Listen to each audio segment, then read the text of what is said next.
Good morning. We're back here in Alfarquia Beach. Ayan oh, low tide na naman. And sasabak na naman kami ni Dory para manghuli ng fish. It's a good thing it's low tide. And dito ay mas tahimik compared sa Doha. Hopefully maging maganda yung fishing session namin ngayon. The weather is hot, open blue skies. Meron tayong a bit of high barometric pressure. And puntahan natin yung saan walang masyadong sabit. Wish us luck. And we'll see you again there later. Okay, so nakapag lagay na tayo ng pamain, ano? Meron tayong dalang lagayan na nakatali sa akin.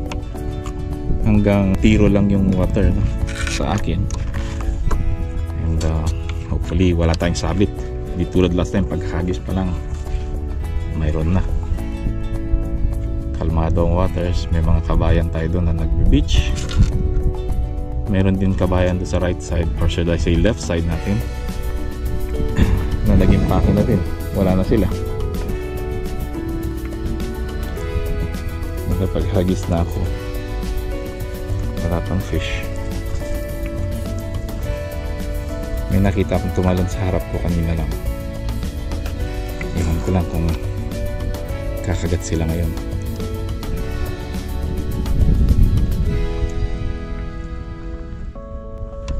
Pumunta si Dory sa left. Mag-ingat ka dyan, maraming bato dyan.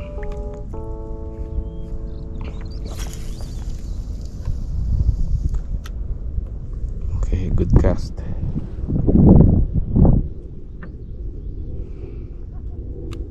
Palagi ko lilipat ako doon sa nagcastingan ni Dory. Mas maraming isda yata doon.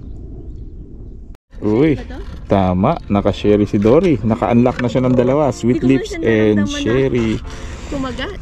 Oo, good job, good job. First catch. First cast, tax, first catch.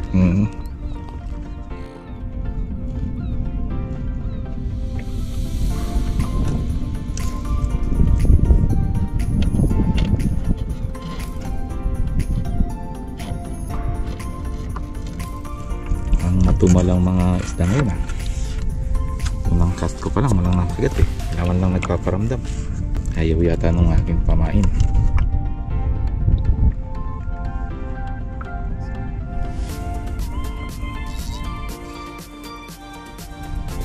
Mukhang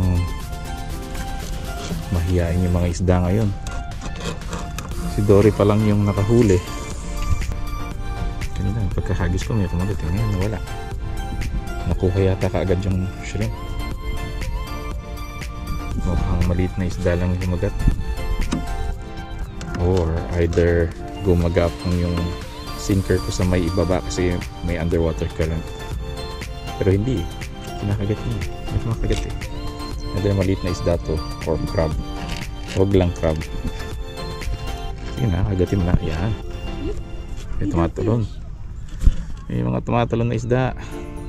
Hindi lang nakuna ng camera pero nakagip ng aking peripheral vision. Sige na, kagatin mo na. May mga isda sa tabi namin, mga tumatalon na needlefish. Yung true needlefish ha, hindi yung balo.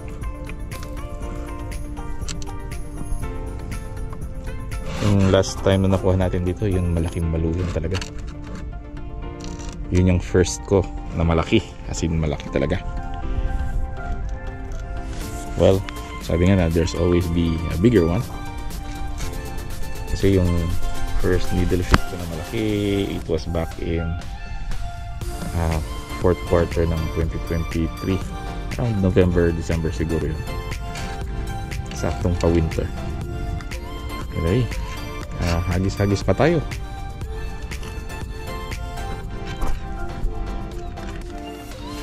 Walang namamansin ngayon ha.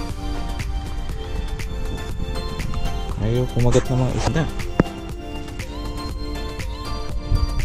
Malamang mga crab lang yung mga kumakain ng pain namin. Or sumasabit sila sa mga underwater seaweeds, no? tatanggal eh.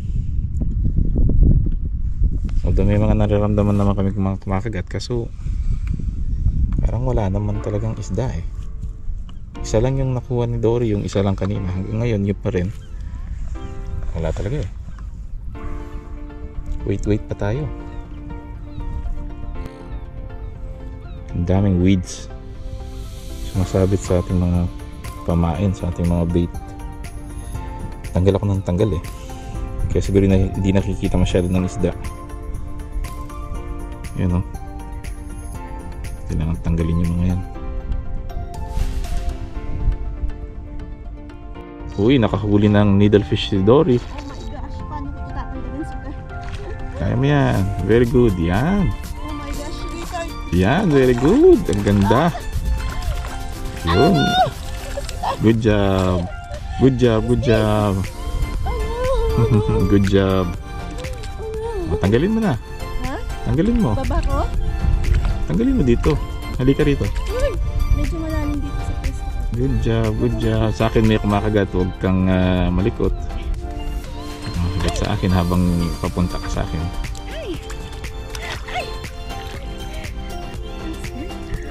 Good job. Ang laki ng balo. Okay. Good job. Yan yung needlefish ni Dory. Naka 2 points na siya. Ako wala pa. Sana mayroon din ako.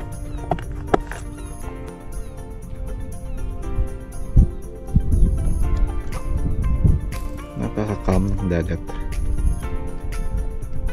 Here and there may mga tumatalon na isda. Si Dory naka needlefish na, hound needlefish. Ako wala pa. Mukhang hindi ako swerte ngayon ah. Last time ako yung nakabawi, siya naman ngayon.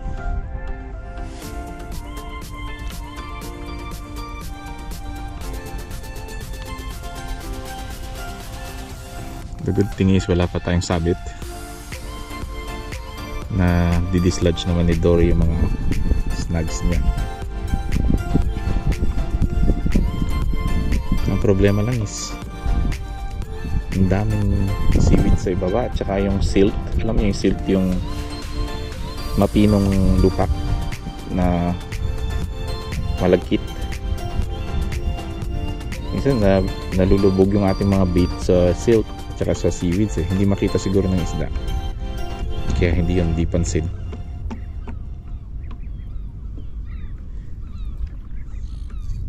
Kailangan ko nang binisan. Mukhang may nakahuli na naman si Dory ah. Mukhang malakas yung malaki-laki yung huli niya. Ano kaya itong huli niya? Ay, needlefish na naman yata. Ay hindi. Uy, ang ganda. Isang malakapas na malaki. Uy, malaki yun. Malaki, maganda, maganda. Good job, good job. Ang ganda ng malakapas niyo. Ang laki niyan. Kaso malalim dito ba? Ayos na ayos. Ang ganda ng malakapas. Yes! Ayan tayong huling needlefish. Maliit lang. Ang sasarap tumalon ng mga to eh. Ayun oh. Nasa harap natin oh. Maliit lang to. Ayun oh. Ayun, laki ng talon. Sarap tumalon ng mga to eh.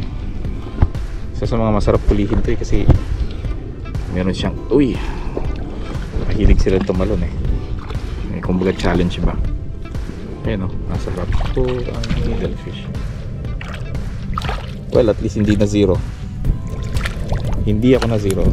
Yeah. Mukhang mas gusto nila yung ano, yung sariwang shrimp. Yung iba kasing shrimp namin nadadala is parang naluto na sa asin. Anyway, lagay na natin sa buslo. Talagang buslo ano. Plastic lang to. Needlefish na naman. Ngipin niya oh. Napulapot siya sa ating rig. Buti natanggal ko, hindi naputol yung mga hooks. Lagyan na natin sa plastic. Aywa.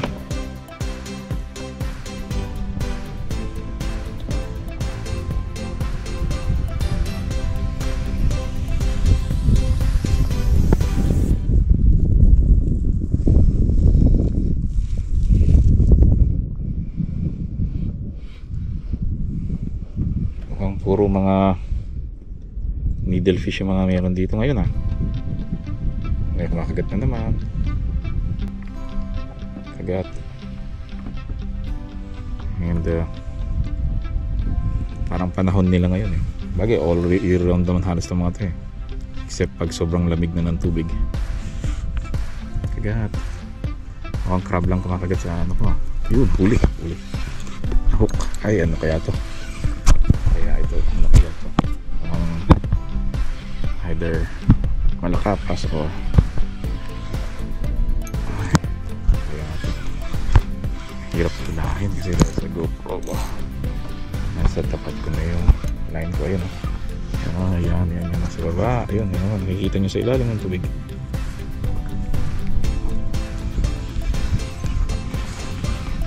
Ay, naku, patay tayo dyan. Helicopter fish. Sinasabi nila malas tong mga to eh. Kasi pag nakahuli ka na raw ng ganito, wala ka na makukuha ng ibang isda. Highly territorial ang mga to, kaya nangahabol ng ibang isda, lalo na kung mayroong mga nest nila sa tabi. Ay nako, pakawalan. Yeah, kinakain daw to eh, pero ayoko ng alien fish. Ay nako. Yung triggerfish, pakawalan natin. Bye bye triggerfish. Ang bilis niya, nawala na. Anyway, sana makahuli tayo ulit. Nababad tong rod ko, natumba. Bale, nililinis ko naman to lagi. After every session, saan mo may clean water, rinse ito.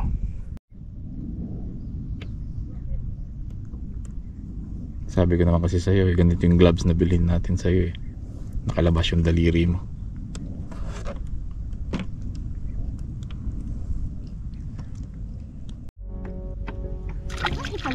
Ay, nako. Merong needlefish sa tapat niya. Balak pa niya yung kagatin nito. Ay, malaki-laking bakoko. Bakoko. You remove the bakoko? Matatanggal siya. Ay, makakawala siya. Teka. Ganda ng bakoko, oh. Bakoko. Tanggalin natin yung hook. Tapat ni Dory yung needlefish. Medyo shy yung fish kasi nakikita niya kami literal na nasa harapan lang namin.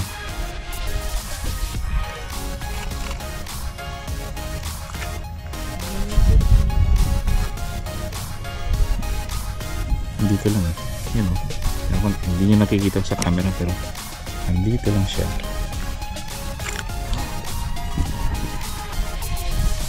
Naamoy niya yung mga pamain namin. Pero malabong mahupa mo yan kasi nakikita niya tayo. Di bale, marami pa naman dyan. Oh, lumayo siya sa atin. Nakikita niya tayo. Di bale, hagis. At medyo bumabalik ng mga isda. Kaninang umaga ay wala. Ngayon, meron. Huwag sanang mawala yung mga isda dahil may nahuli tayong triggerfish. Sabi, malas yun eh. Pero may science naman behind that explanation. Ano? Bakit na nasabing malas? Nanghahabol kasi sila ang aggressive fish. Okay, fishing ulit. Medyo tumataas na naman yung tubig. Hindi pa naman ganun kataas pero tolerable pa. So medyo umurong ako ng konti.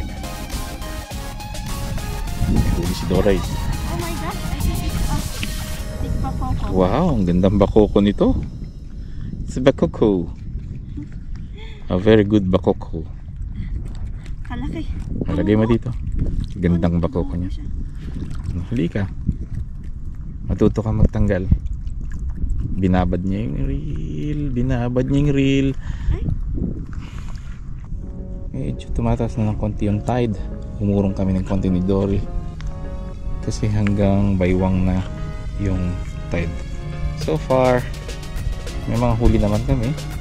Yung iba nakakatakas, yung iba kain lang ng kain. Pero ang talino eh. Hindi nakukuha sa hook eh. Pero hindi naman tayo masasabing zero. Marami tayong nakuha kahit paano. Which is reasonable lang naman. Kami kasi is parang take what you need ang style namin. Kami sobra okay, fine. Okay lang eh. Pero normally hindi namin kinukuha yung mga iba. Lalo pag maliliit. Gusto namin talaga yung ano lang, baga yung peacefulness ng pag-fishing. And syempre yung excitement ng huli, yung laban, ang ganun. Once na try nyo mag-fish, ay naku, malalaman yung ibig sabihin. Sinasabi ko sa inyo, once na nakuha nyo na, nag-grasp na ninyo ang beginning ng fishing, sabihin ko sa inyo, ay naku, mag-enjoy kayo, magiging addict na rin kayo.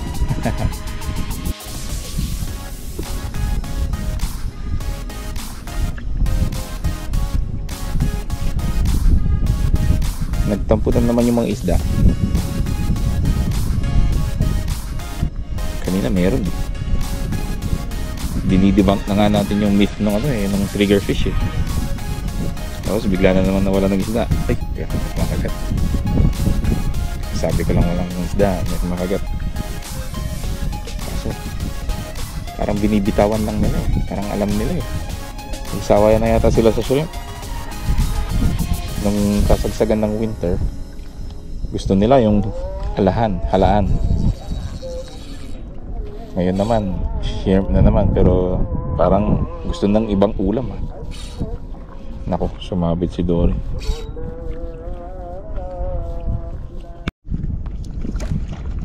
May huli si Dory. Parang pinakawalan mo yata ito. Maliit na bakoko. Ako naman kanina maliit na malakapas. Ang pakawalan mo. Kakagis ko lang. Pakawalan na, sayang. Palakihin natin. Ito may gamitan tayong anti-reverse no?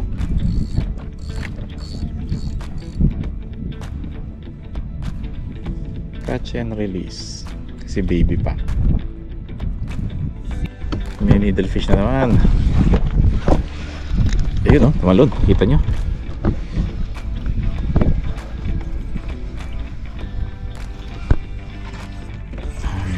Hindi naman siya malaki. Okay lang. Okay lang. Okay lang. Ay, laban siya. Okay lang. Okay lang. Ay, nakawala. Okay lang pala. Teka, kasi yung pamalo. Ang bihira yan. Kailan nasa harapan ko na eh. Doon pa nakawala.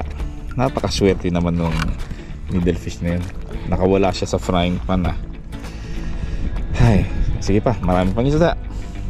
Fish na naman. Huwag kang makawala iho. Ayun oh, kita nyo?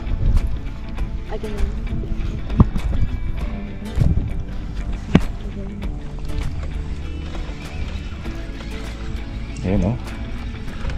Ayun, nagawala siya. Kita nyo? Ayun ko, nakikita ninyo. Ayan siya sa harap. Okay. Yan, huwag ka na makawala. Yan na yan. Ayos. Huwag ka na mahulog, okay? Huli ka na. Teka, bigay ko sa asawa ko si ano, dito yung basket natin. Sige. Diyan, sana na lang needlefish. Yun nga lang, dinugo siya. Ayun o, kasain natin. Ay, tinamaan yung baga tuloy. Yung hasang nito. Ay, tinamaan. Tinamaan ulit.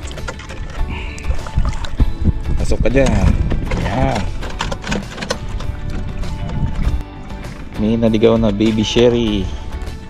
Pakawala. Takaw mo kasi, laki-laki ng hook eh. Okay, I'm getting it. Balik 3 beses nang may nakawalang needlefish kanina. Sana hindi na nakawala eh. Sana hindi na makawala yan. Wala na kaming pain, sa babalik muna kami sa shore. Dami nating balo ngayon ah. Ay, anakot nyo. Your eyes. Oo, yan. Energetic ng isang to, hindi ko mahawakan ah. Baka mapunta yung kamay ko sa bibig niya. Nakatakot eh. Ay nako. Dami nating balo ngayon. Nakakailan na tayo? 5? Hindi ah, 4 na siguro. 4 pa lang. Nasa Kaya pa naman ako. malikot siya. Ay, ang sakit ng kamay ko. Natin sa baha. Needlefish. Buhay pa siya. Buhay pa yan. Nana. Wala na tayong kain. Kain natin. Balik muna tayo. Mag-reload muna tayo sa shoreline. Ano sa may sasakyan natin. Meanwhile, tanggalin ko lang.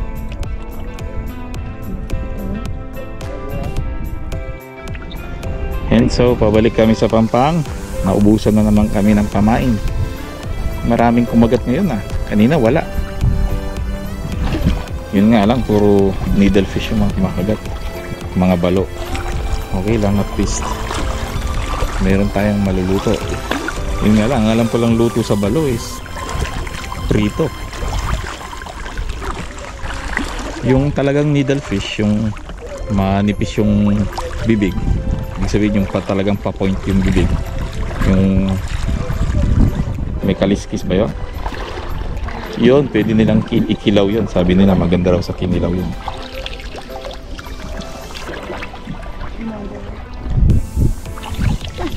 Ang napulot na sinker si Dory.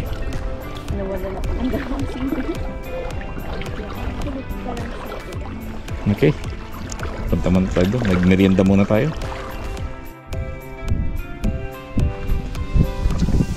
So, nangihimay ulit ng shrimp si Dory. Naubusan tayo ng pampain. Ideally, mas maganda yung hipon na may balat kasi hindi agad nahihila ng isda. Although, okay lang din naman yung nabalatan na.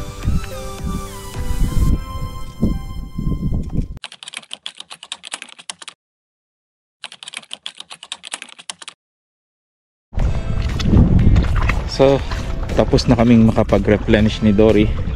Kapag mangingisda kayo sa mainit, don't forget to always hydrate yourself, and eat plenty of food. Alam nyo na yon. Siyempre, sasalang kayo sa elements sa init. So make sure to take care of yourself. Kahit nag-enjoy kayo, huwag nyo kalimutan yung sarili ninyo.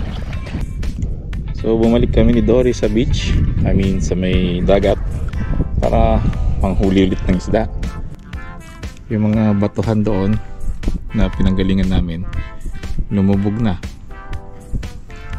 So di na kami masyadong lumayo. Malapit lang kami sa beach pa rin. Yan yung beach, yung Rocky Beach. Yung banda yung sasakyan natin. May huli tayo! May huli tayo! Saan hindi nakawala? Kinagat na naman. Needlefish na naman to. Nakawala yata? Ay, hindi. Dito siya. Come on. Yes. Uy, malaki-laki din to. Bagay, parang kati kanina. Kasing size. Ay, ang lakas niya. Hinihintay ko lang siyang tumigil ng konti. Baka ako yung mahook Baka wala Lagi ka ba naman mahuli? Oh, ayun. Yan. Huwag ka nang gagalaw. Yan. Tira. Nabasa ko yung balikat niya. Hinawagan ko ng konti. Okay. Nakahuli ng helicopter si Doray. Ay, nakahuli siya ng triggerfish. Yan lang. Ayaw din niya ng alien. Tanggalin natin. At ayun, naubusan ako ng rig. Mabihira. Ang dami ko pa man din pamain. So hindi na muna ako magkakast. Medyo pahinga muna. Yeah, hayaan ko muna siya maghagis. Ayun na nga. Ito na yung palatandaan na kailangan umuwi. Sumapit na. Pag-enjoy na rin tayo ng umaga. So pinapauwi na tayo ng dagat. Binigyan na tayo ng biyaya. So hindi tayo pinalad ngayong hapon. Tama lang yan na nagsasabi na yung dagat na okay na yan. Kaninang umaga meron na kayong huli. Uwi yan na, pahinga naman kayo. Tirik na tirik ang araw. Napaka-addict nyo mag-fish. So uwi na kami nang makapagpahinga. Masakit na rin yung papo sa pressure ng weather. Saka dumarami na rin yung mga tao dito. May mga ibang lahi na. Tapos maganda siguro kung halis na kami. Ayaw namin ng maraming tao. Gusto namin ay tahimik. Sakaling mag-fish man kami mamaya, so cornish na lang. See you again later or maybe next time.